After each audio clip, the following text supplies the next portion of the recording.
لیلۃ القدر رمضان مبارک کی آخری 10 تاک راتوں میں سے ایک نہایت بابرکت رات ہے۔ اسے شب قدر یعنی قدر اور برکت والی رات کے نام سے یاد کیا جاتا ہے۔ قرآن مجید میں اس رات کا بیان سورۃ القدر میں بیان فرمایا گیا ہے۔ ترجمہ: بے شک ہم نے قرآن مجید کو قدر کی رات میں نازل کیا۔ قدر کی رات 1000 مہینوں سے بہتر ہے۔ اس رات اپنے رب کے حکم سے فرشتے اور روح القدس نازل ہوتے ہیں، ہر طرح کا امر خیر اور سلامتی لاتے ہیں، حتیٰ کہ یہ سلسلہ طلوع فجر تک جاری رہتا ہے۔ قرآن مجید کی سورۃ الزمان میں بھی رب العزت نے فرمایا، ہم نے اسے ایک بڑی خیر و برکت والی رات میں نازل کیا۔ قرآن مجید کے نزول کے بارے میں بعض مفسرین کی رائے یہ ہے کہ نزول قرآن کا سلسلہ اسی رات شروع ہوا۔ بعض کہتے ہیں کہ یہ بتدریج فرشتوں کے ذریعے وحی نازل ہوتا رہا۔ حضرت عائشہ صدیقہ، حضرت عبداللہ بن عباس اور حضرت عبادہ بن صاحب کی روایت کردہ حدیث میں بیان کیا گیا ہے کہ شب قدر رمضان مبارک کے آخری 10 دنوں میں کوئی رات ہے۔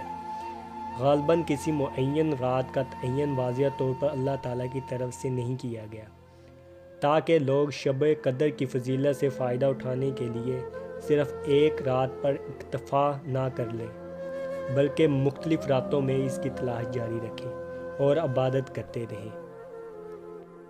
حضور اکرم صلی اللہ علیہ وسلم کا ارشاد ہے کہ میری امت میں سے جو مرد یا عورت یہ خواہش کرے کہ میری قبر نور کی روشنی سے منور ہو، اسے چاہیے کہ ماہ رمضان کی شب قدر میں کثرت کے ساتھ عبادت الہی بجا لائے، تاکہ اس رات متبرک کی عبادت سے اللہ تعالیٰ اس کے نامہ اعمال سے برائیاں مٹا کر نیکیاں عطا کر دے۔ شب قدر کی عبادت 70,000 شب کی عبادت سے افضل ہے۔ 21ویں کی شب کو 4 رکعت نماز 2 رکعت سلام کے ساتھ پڑھیں۔ ہر رکعت میں سورۃ فاتحہ کے بعد سورۃ القدر ایک بار تلاوت کر کے اور 1 مرتبہ سورۃ اخلاص پڑھیں، پھر بعد سلام کے 70 مرتبہ درود پاک پڑھیں۔ نہایت خشوع و خضوع کے ساتھ یہ نماز بجا لانے سے اللہ تعالیٰ نمازی کے تمام گناہ معاف کر دیتا ہے اور اگلے سال تک اس پہ اپنی خاص رحمتوں اور برکتوں کا نزول فرماتا ہے۔ 23ویں شب کو 4 رکعت نماز 2 سلام کے ساتھ پڑھیں اور ہر رکعت میں سورۃ فاتحہ کے بعد 1 بار سورۃ القدر اور 3 بار سورۃ اخلاص کی تلاوت کرنے کے بعد نماز درود سلام اور استغفار کثرت سے کریں۔ رمضان المبارک کی 25ویں رات کو 4 رکعت نماز 2 سلام سے بجا لائیں۔ سورۃ فاتحہ کے بعد سورۃ القدر 1 بار اور سورۃ اخلاص 5 مرتبہ ہر رکعت میں پڑھی جائے۔ سلام کے بعد کلمہ طیب 100 مرتبہ پڑھا جائے اور 70 دفعہ استغفار پڑھیں۔ یہ نماز اور اعمال قبر کے عذاب سے نجات کے لیے افضل ترین درجہ رکھتی ہے۔ 27ویں شب قدر کو 12 رکعت نماز 3 سلام کے ساتھ پڑھی جاتی ہے۔ ہر رکعت میں سورۃ فاتحہ کے بعد 1 مرتبہ سورۃ القدر اور 15 مرتبہ سورۃ اخلاص پڑھی جاتی ہے اور سلام پھیر کر 70 مرتبہ استغفار پڑھنا ہوتی ہے۔ اللہ تعالیٰ اس نماز کے پڑھنے والے کو ثواب عظیم عطا کرتا ہے۔ 29ویں کی شب کو 4 رکعت نماز حسب معمول 2 سلام کے ساتھ پڑھی جائے۔ ہر رکعت میں سورۃ فاتحہ کے بعد 1 مرتبہ سورۃ القدر اور سورۃ اخلاص 3 مرتبہ، پھر سلام کے بعد 70 مرتبہ علم نشرہ تلاوت کریں۔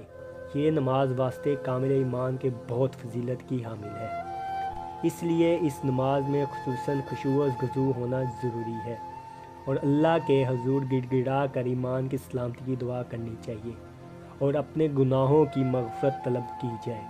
علاوہ ازیں قرآنی صورتوں کی تلاوت بھی کی جائے، جس میں 25 کی شب کو سورۃ فاتحہ، 27ویں کو سورۃ حامیم اور سورۃ ملک اور 29ویں کی شب کو 7 مرتبہ سورۃ واقعہ تلاوت کرنا فراوانی رزق کے لیے اکثیر اعظم ہے۔